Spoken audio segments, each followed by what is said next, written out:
এইটো এটা সাধাৰণ মাৰ্ডাৰ কেছ নহয় বা সাধাৰণ এটা কেছ নহয়। জুবিন গাৰ্গৰ কেছ। যিটো আমাৰ মুখ্যমন্ত্ৰী আছে তেখেতে কৈছে যে এতিয়া কাম কোৰ্টৰ, আদালতে শাস্তি দিব বুলি আমি ভাবিছোঁ আৰু আদালতে কঠোৰ ব্যৱস্থা ল'ব। শুনক, আদালতে কঠোৰ মানুহ দেখি কঠোৰ, কেছ দেখি কঠোৰ, কেছ দেখি কেতিয়াবা নৰ্মেল বা অলপ সহজ তেনেকুৱা নহয়। আদালত সকলোৰে কাৰণে একেই। এইটো জুবিনদাৰ কেছত হওক বা কোনোবা এটা সাধাৰণ চোৰৰ ক্ষেত্ৰত হওক, তেওঁ সমানেই কঠোৰ থাকিব। এতিয়া যদি আমাক কয় যে আদালত আপোনালোক কঠোৰ হওক, কালি যদি জুবিন গাৰ্গৰ মাৰ্ডাৰৰ কেইটা হাৰি যায়, তেতিয়া যদি ক'ব খোজে যে আদালত কঠোৰ নহ'ল, আদালতে ভাল কাম নকৰিলে, আমিতো ৩৫০০ পেজৰ চাৰ্জশ্বিট দিছিলোঁ, গতিকে আমাৰ দুখ নাই, সেইটো নহয়।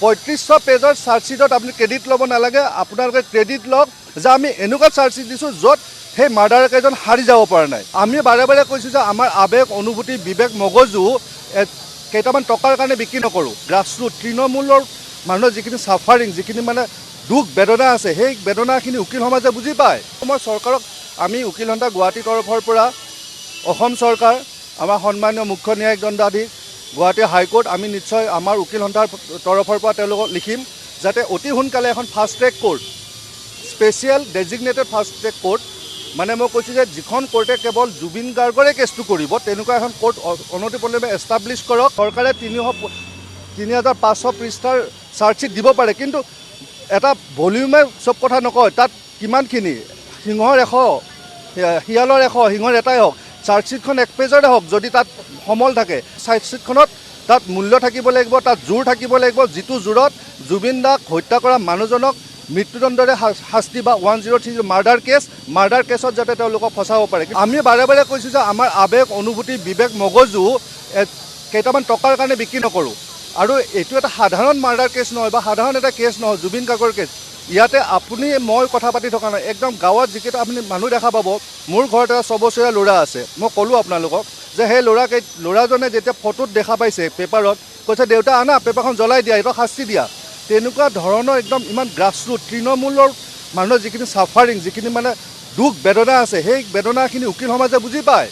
উকিল সমাজে ইমানখিনি বুজি পাই কাৰণে কামটো কৰিব যোৱা নাই, কিন্তু সাধাৰণ কিবা বেলেগ কেছ হ'লে নিশ্চয় কৰিব, কিন্তু এইটো সাধাৰণ কেছ নহয়। আৰু মই চৰকাৰক, আমি উকিল সন্থা গুৱাহাটীৰ তৰফৰ পৰা অসম চৰকাৰ, আমাৰ সন্মানীয় মুখ্য ন্যায়িক দণ্ডাধীশ, গুৱাহাটী হাইকোৰ্ট, আমি নিশ্চয় আমাৰ উকিল সন্থাৰ তৰফৰ পৰা তেওঁলোকক লিখিম যাতে অতি সোনকালে এখন fast track court, special designated fast track court, মানে মই কৈছোঁ যে যিখন কোৰ্টে কেৱল জুবিন গাৰ্গৰে কেছটো কৰিব, তেনেকুৱা এখন কোৰ্ট অনতিপলমে এষ্টাব্লিছ কৰক, ডে টু ডে হিয়েৰিং কৰক। আৰু হিয়েৰিঙৰ মাজত যেতিয়া শুনানি হৈ থাকিব, যদি আপুনি দেখা পাইছে যে কোৰ্টে দেখা পাইছে ইয়াত লেকুনা আছে, ইয়াত কিবা মানে আমাৰ সুৰুঙা আছে চাৰ্জশ্বিটত, তেতিয়াহ'লে পুনৰ ইনভেষ্টিগেশ্যন কৰক, পুনৰ তদন্ত কৰাত কোনো বাধা নাই। কিন্তু এইটো মই বাৰে বাৰে কৈছোঁ, চৰকাৰে ৩,৫০০ পৃষ্ঠাৰ চাৰ্জশ্বিট দিব পাৰে, কিন্তু এটা ভলিউমে চব কথা নকয়। তাত কিমানখিনি, সিংহৰ ১০০, শিয়ালৰ ১০০, সিংহৰ এটাই হওক, চাৰ্জশ্বিটখন ১ পেজৰে হওক, যদি তাত সমল থাকে। গতিকে চাৰ্জশ্বিট ডাঙৰটোত আমাক অসমৰ ৰাইজক যদি কিবা বেলেগকৈ ভাবিব বাধ্য কৰাইছে, সেইটো নহয়। আমাৰ কথা হ'ল চাৰ্জশ্বিটখনত তাত মূল্য থাকিব লাগিব, তাত জোৰ থাকিব লাগিব, যিটো জোৰত জুবিন দাক হত্যা কৰা মানুহজনক মৃত্যুদণ্ডৰে শাস্তি বা 103 মাৰ্ডাৰ কেছত যাতে তেওঁলোকক ফচাব পাৰে। কিন্তু ডাঙৰ চাৰ্জশ্বিট দিলে, এজন গায়কক নিলে, এজন পৰিয়ালক নিলে, নি পেলাই সুধিলে তেওঁলোকক। যদি কালি আদালতত এডভোকেটে সোধে যে জুবিন গাৰ্গৰ মৃত্যু কেনেকৈ হ'ল, আপুনি জানেনে? পৰিয়াল এজনে বা মিউজিক কৰা মানুহজনে কি ক'ব? কিন্তু আমিতো নাজানো, আমি গুৱাহাটীতে আছোঁ। তেতিয়াহ'লে সেই যিটো মৃত্যুৰ বা হত্যাৰ যিটো সেইটো কেতিয়াবা কোৰ্টত এষ্টাব্লিছ হ'বনে? নহয়। গতিকে ডাঙৰ চাৰ্জশ্বিট দিয়াতকৈ এখন মানে মূল্যৱান, এখন য'ত গতি আছে, এটা মজবুত চাৰ্জশ্বিট দিব লাগে। গতিকে এতিয়াও আমি বাৰে বাৰে কৈছোঁ, স্পেচিয়েল কোৰ্ট হওক, ডে টু ডে হিয়েৰিং হওক, আৰু যদি দৰকাৰ হয় investigation in the mean time, সেই ইনভেষ্টিগেশ্যন কৰিব লাগে। আৰু এইটো এতিয়াও CBIক দিয়াৰ টাইম যোৱা নাই। আমি অসম চৰকাৰক কৈছোঁ CBIক এতিয়াও দিয়ক। এটলিষ্ট CBI আমাৰ ইয়াতকৈ অলপ হ'লেও উন্নত ধৰণৰ কৰিব পাৰিব। আৰু লগত আমাৰ মহামান্য গুৱাহাটী উচ্চ ন্যায়ালয়ৰ ভাল ক্ৰিমিনেল লয়াৰ্ছ আছে, সুপ্ৰিম কোৰ্টৰ ক্ৰিমিনেল লয়াৰ্ছ আছে, তেওঁলোকক লওক। যিমানখিনি পাৰে অসম চৰকাৰে কৰক, এতিয়াও সময় আছে। কিন্তু চাৰ্জশ্বিটখন দিলেই মানে কাম শেষ হ'ল। আৰু এটা কথা কওঁ, মহামান্য আমাৰ যিটো আমাৰ মুখ্যমন্ত্ৰী আছে, তেখেতে কৈছে যে এতিয়া কাম কোৰ্টৰ, আদালতে শাস্তি দিব বুলি আমি ভাবিছোঁ আৰু আদালতে কঠোৰ ব্যৱস্থা ল'ব। শুনক, আদালতে কঠোৰ মানুহ দেখি কঠোৰ, কেছ দেখি কঠোৰ, কেছ দেখি কেতিয়াবা নৰ্মেল বা অলপ সহজ তেনেকুৱা নহয়। আদালত সকলোৰে কাৰণে একেই। এইটো জুবিনদাৰ কেছত হওক বা কোনোবা এটা সাধাৰণ চোৰৰ ক্ষেত্ৰত হওক, তেওঁ সমানেই কঠোৰ থাকিব। এতিয়া যদি আমাক কয় যে আদালত আপোনালোক কঠোৰ হওক, কালি যদি জুবিন গাৰ্গৰ মাৰ্ডাৰৰ কেইটা হাৰি যায়, তেতিয়া যদি ক'ব খোজে যে আদালত কঠোৰ নহ'ল, আদালতে ভাল কাম নকৰিলে, আমিতো 3500 পেজৰ চাৰ্জশ্বিট দিছিলোঁ, গতিকে আমাৰ দুখ নাই, সেইটো নহয়।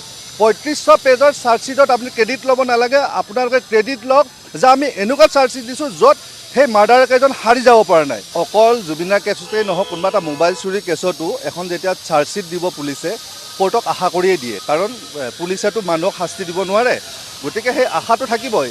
এইটো কেছত তেওঁ এটা বস্তুত ইমফেচাইজ কৰিছে, এটা বস্তুত বেছি জোৰ দিছে যে আমি ইমান ডাঙৰ চাৰ্জশ্বিট এখন দিলোঁ, ডাঙৰ চাৰ্জশ্বিট কৈ আছে দেই, কিন্তু কোৱা নাই যে বহুত এটা হেৰি চাৰ্জশ্বিট, ইমান ডাঙৰ চাৰ্জশ্বিট দিলোঁ, এটা কোৰ্টে কৰিব। কাইলৈ যদি চাৰ্জশ্বিটত একো মূল্য নাথাকে, একো যদি তাত সমল নাথাকে, যেনেকৈ পৰাগ দাসৰ হত্যাকাৰী হাৰি গ'ল, এখন কোৰ্টেতো আৰু জুবিন দাক তেওঁক ভাল পালেও এখন কোৰ্টে, এখন ন্যায়াধীশে কিন্তু সেইজনক ৰাখিব নোৱাৰে। তাত তথ্য থাকিব লাগিব, যুক্তি থাকিব লাগিব। গতিকে আদালতত দিছোঁ, আদালতে ব্যৱস্থা কৰিব, কিন্তু এই যিখন চাৰ্জশ্বিট আছে অভিযোগনামাৰ ওপৰত ভিত্তি কৰিহে কিন্তু আদালতে ব্যৱস্থা কৰিব। আমি যিটো বুজি পাইছোঁ, এজন সাধাৰণ নাগৰিক বা আইনৰ ছাত্ৰ হিচাপে যিটো কথা বুজি পাইছোঁ, সেইটোৱে ক'ব বিচাৰিছোঁ যে বাৰে বাৰে কৈছোঁ 3500 পেজৰ চাৰ্জশ্বিট দিয়াতকৈ 5 পেজৰে চাৰ্জশ্বিট দিয়ক, কিন্তু মূল্যৱান চাৰ্জশ্বিট দিয়ক, য'ত ঘটনা হৈছিল তাতে এটলিষ্ট যিজন ইয়াৰে তদন্তকাৰী বিষয়া আছিল, তাত গৈ তেওঁ তদন্ত কৰিব লাগিছিল। তদন্ত কৰাৰ পিছতহে কামটোত জোৰ পালে হয়, কাৰণ আমি আইনৰ ছাত্ৰ হিচাপে জানো, যিখিনি এতিয়া আমি গম পাইছোঁ যে ৰজি কলিতা ইনভেষ্টিগেটিং অফিচাৰ যোৱা নাছিলে, গতিকে তাত যদি তেনেকুৱা ঘটনা হৈছিল, বহুত লোভল আছে। এইবিলাক কথা আজি নহয়, কালি চাৰ্জশ্বিটখন চোৱাৰ পিছত আমি ভালকৈ দেখা পাম, আৰু চাৰ্জশ্বিটখন চোৱাৰ পিছত আমি নিশ্চয়কৈ কালি সেইদিনাখনো কৈছোঁ যে উকিল সন্থা গুৱাহাটী এই ক্ষেত্ৰত সদায় সতৰ্ক থাকিব। এই গোটেই যিটো বিচাৰ প্ৰক্ৰিয়া, তাত আমি সদায় ভিজিল থাকিম হয়।